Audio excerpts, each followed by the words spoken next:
السلام علیکم ورحمۃ اللہ وبرکاتہ۔ ہماری زندگی میں کچھ ایسے کام ہم لوگ کرتے ہیں جس کی وجہ سے ہمارا ایمان کمزور ہو جاتا ہے اور پھر نیک کاموں میں دل ہی نہیں لگتا ہے، وہ خشوع پیدا نہیں ہوتا ہے۔ تو 5 کون سے کام ہیں جو ہم کرتے ہیں اور ہمارا ایمان کمزور ہوتا ہے؟ تو اس میں پہلا نمبر ہے میوزک سننا۔ میوزک سننا بہت ہی نگیٹیو امپیکٹ ڈالتا ہے ہماری جو اسپرچول ہیلتھ ہے اس پہ، بہت ہی نگیٹیو امپیکٹ ڈالتا ہے۔ وہ نفس کی غذا ہے جو ہمارے نفس الامارہ کو مضبوط کرتا ہے اور پھر وہ ہمیں برائی کی طرف دھکیلتی ہے۔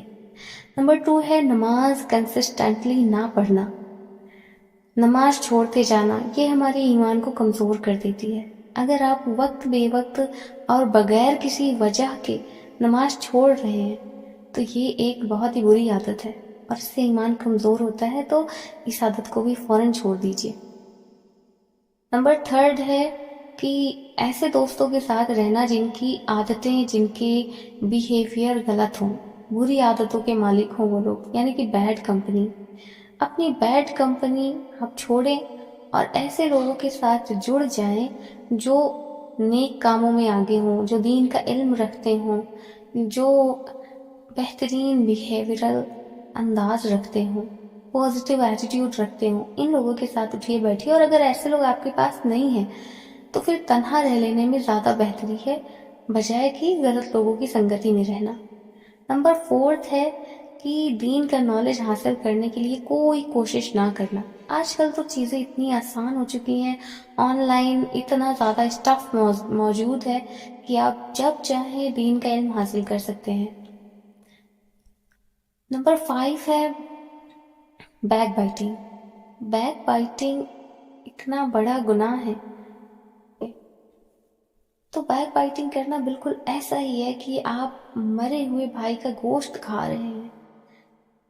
کسی سے کہو کہ یہ کبیرہ گناہ ہے تو کہتے ہیں ہم غیبت تھوڑے نہ کر رہے ہیں، ہم تو سچائی بیان کر رہے ہیں۔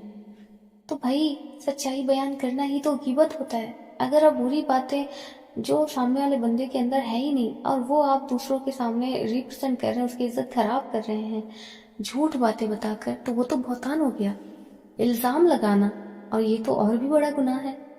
تو بھائی بچیے، ان سب چیزوں سے بچیے اور اپنے ایمان کو مضبوط کیجیے اور اللہ کی قربت حاصل کیجیے، اور اپنا آخرت میں مقام ہے اس کو سیکیور کیجیے۔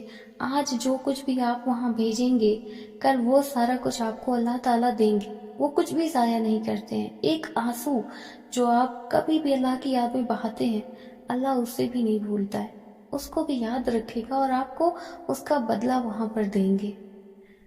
جزاک اللہ خیر۔